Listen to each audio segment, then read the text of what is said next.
São palavras que ainda te deixam dizer por ser homem bem disciplinado. Devem todos fazer pelo bem da nação tudo aquilo que for ordenado.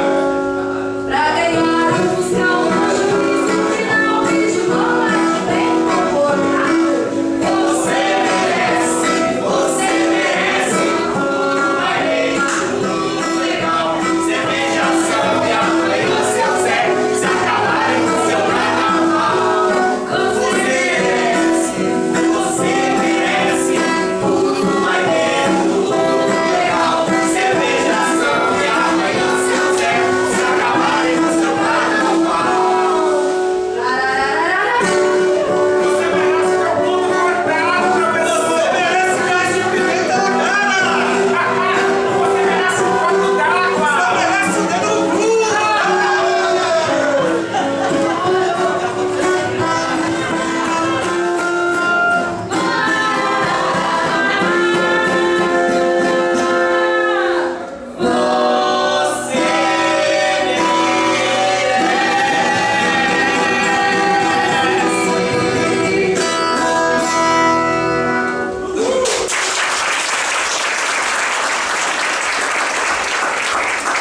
E assim, José dos Santos Silva aprendeu a ser um bom operário, quase um operário padrão.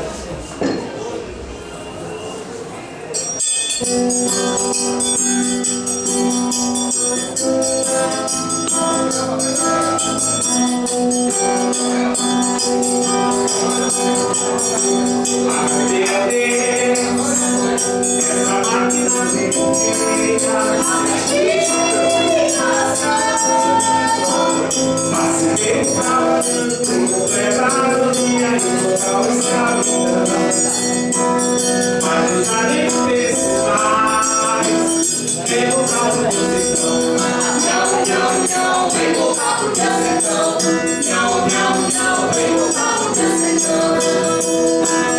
quando eu vi lá do Nordeste, eu era acabar o teste pra trollar trabalhava a noite e dia, não sabia que existia índice de produção. Usão de nada e música era cheio de açúcar e de frustração. O patrão meu proprietário, mas eu trabalhava menos, eu tinha razão. Ele dizia que dizia ser menino, se descia sem orgulho da nação. Se você trabalha no Brasil, até na televisão, hora extra, mais a preço, tudo isso baixo preço era a competição. Então eu fui eleito o operário padrão. Não, o operário padrão. Não, o operário padrão. Adeus, Deus, tudo da granja nova. Essa comunidade, numeroso e recebendo informação. E hoje eu te quero lembrar. Não, não, tempo de servidão. Não, tempo de servidão. Minha vida de guerreiro, com o desemprego, tempo de exceção. A foi apertando, cada vez que arrumava, poderia a posição. Na imprensa inteiro, aí a minha sempre por cada festa, porque na frente fica na negociação. A minha vizinha cervejeira, subversão. Tu acaba na cadeia, teu lugar é no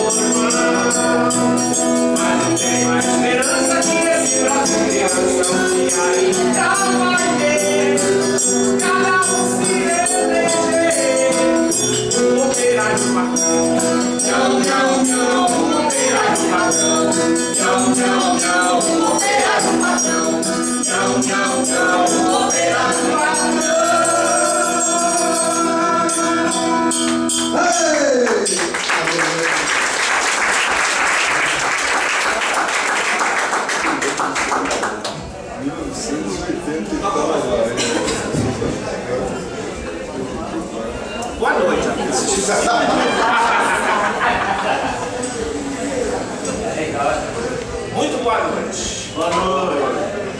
Eu sou o Sete Pele, o Rabicó, o Ataúfo da Padoca, o Mochila de Criança, Capeta. Estou aqui hoje para passar algumas regras básicas do capitalismo para vocês. Primeira regra: trabalharás dia e noite, sem descanso, para enriquecer o seu patrão. Segunda regra: a mixaria que ganharás, gastarás com o mínimo para sobreviver e continuar trabalhando para o seu patrão. 2.2: gastarás com coisas supérfluas produzidas pelo seu próprio patrão por um valor muito inferior do que ele vai vender para você. Terceira regra: não questionarás as suas horas de trabalho. Quarta regra: não questionarás o seu patrão. Quinta regra: não questionarás. Essa é só não questionarás.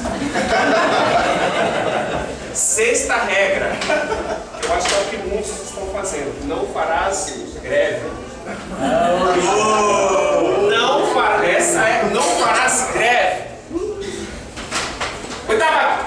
Oitava dica: após 35 anos de trabalho, será descartado como válido e não receberás praticamente nada com isso. Ô capitão, ô chifrudo, só um minutinho. Ô, pessoal, vocês estão concordando com isso, pessoal? Não. Sei que a coisa não é tão fácil assim, mas só para dar aquela alegria. Não. Sai, capitalista, posso!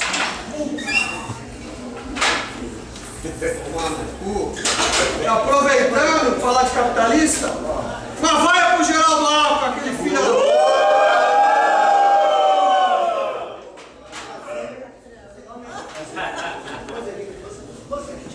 Quem construiu Tebas, a das 7 portas? Nos livros estão o nome dos reis. Teriam eles arrastado os blocos de pedra? E a Babilônia, tantas vezes destruída? Quem a reconstruiu tantas outras? A grande Roma está cheia de atos do triunfo. Quem os ergueu? Sobre quem triunfaram os Césares? A decretada Bizâncio havia apenas palácio para os seus habitantes. Até a lendária Atlântida, na noite em que o mar a engoliu, viu afogados gritarem dos seus escravos. O jovem Alexandre conquistou a ilha, sozinho. César bateu os gauleses. Não levava sequer um cozinheiro. Felipe II chorou quando a sua armada naufragou.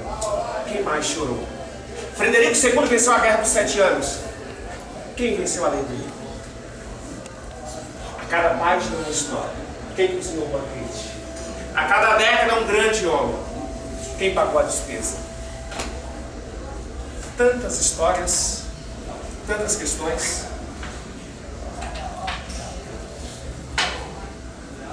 É fim de mês, é fim de mês, é fim de mês, é fim de mês. Eu já paguei a conta do meu telefone, eu já paguei para me falar, eu já paguei para me ouvir, eu já paguei conta de luz, água, apartamento, kitnet de um quarto que eu comprei a prestação pela Caixa Federal.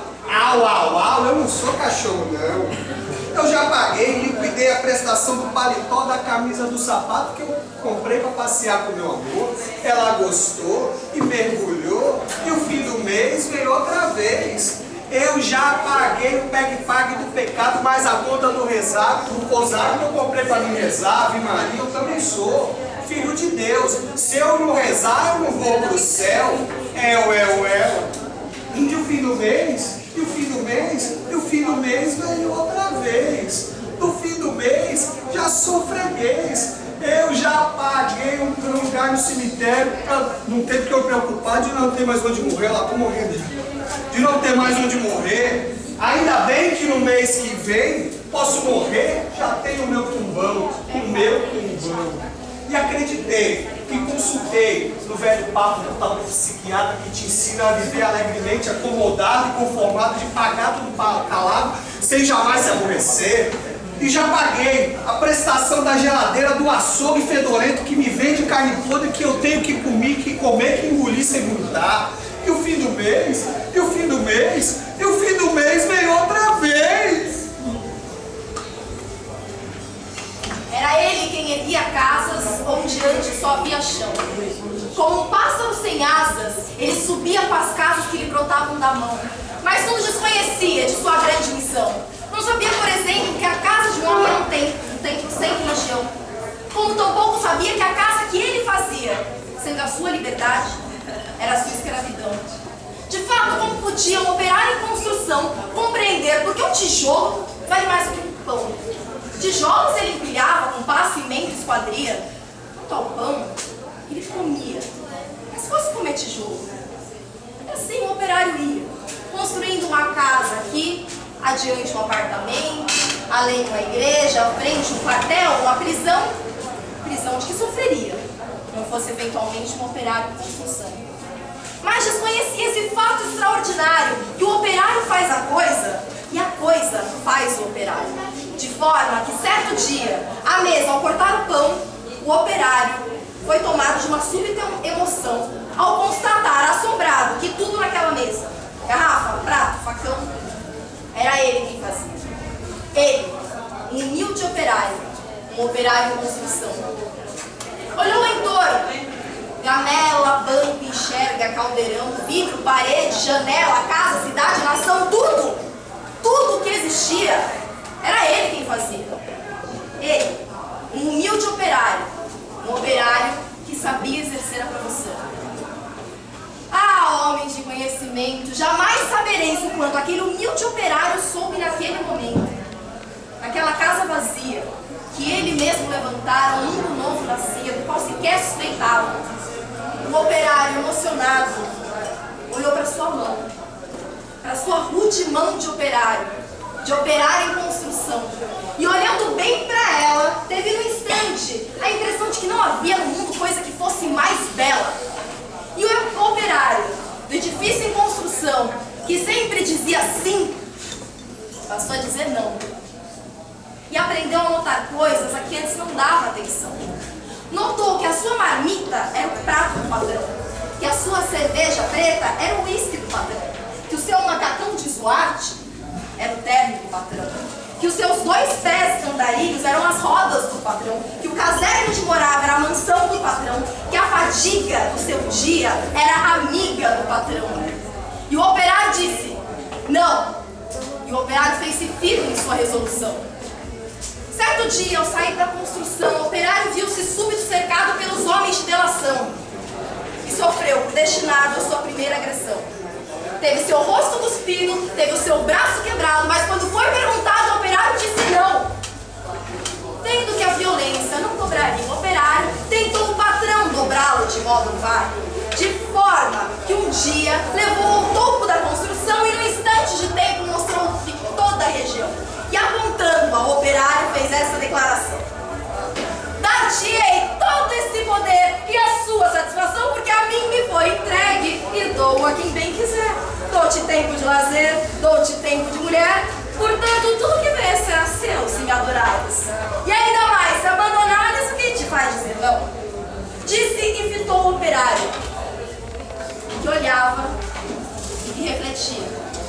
Mas o que o operário via, o patrão jamais veria. O operário via as casas e dentro das estruturas via as coisas, objetos, produtos, manufaturas, o lucro do seu patrão, tudo que fazia. Em cada coisa que via, misteriosamente havia a marca da sua mão. E o operário disse, não. Loucura, gritou o patrão, não vês o que te dou eu? Mentira, disse o operário, não pode dar-me esse que é meu.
história que eu nem sei como passar.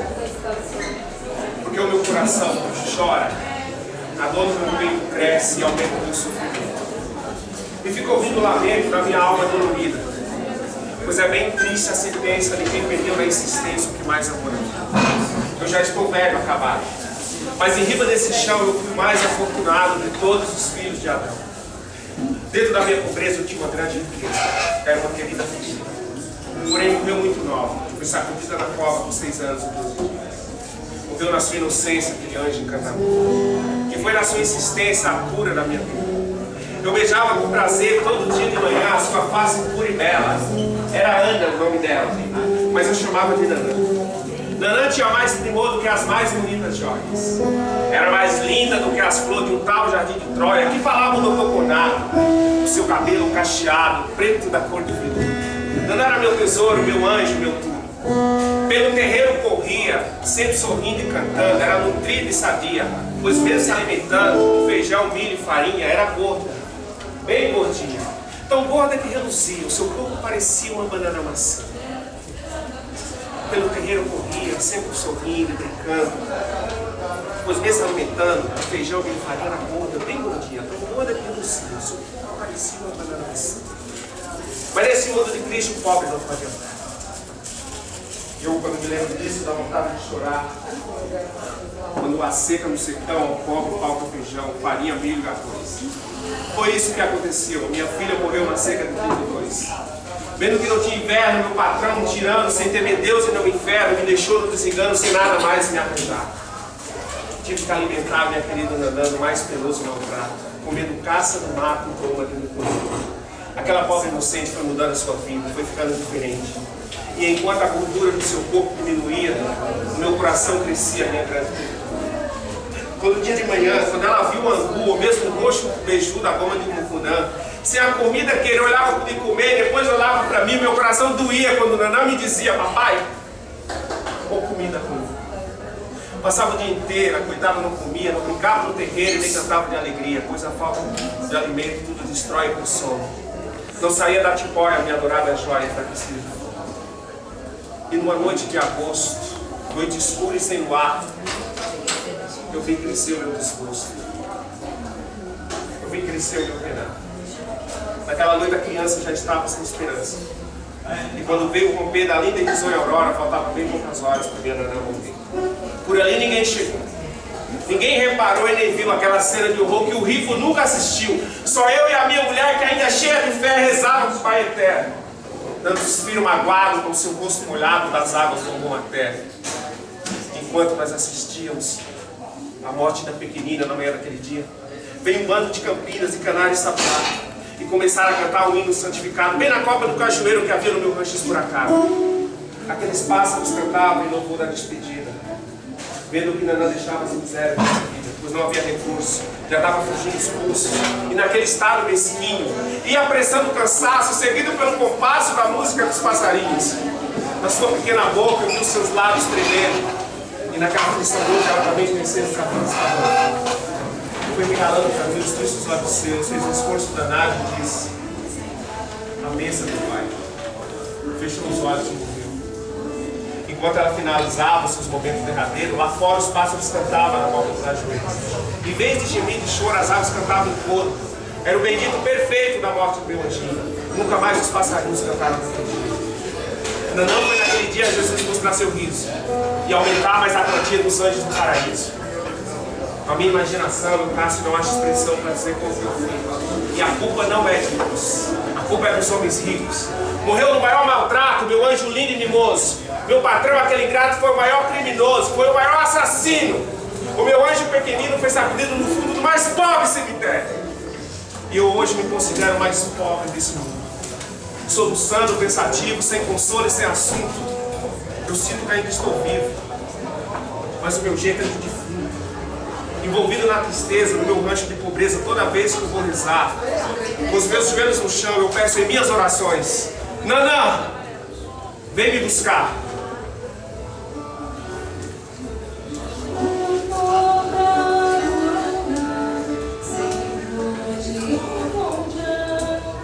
Rodeada de crianças, os braços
Maria, Paulo, Antônio, em cima de um edifício, mais um jogo.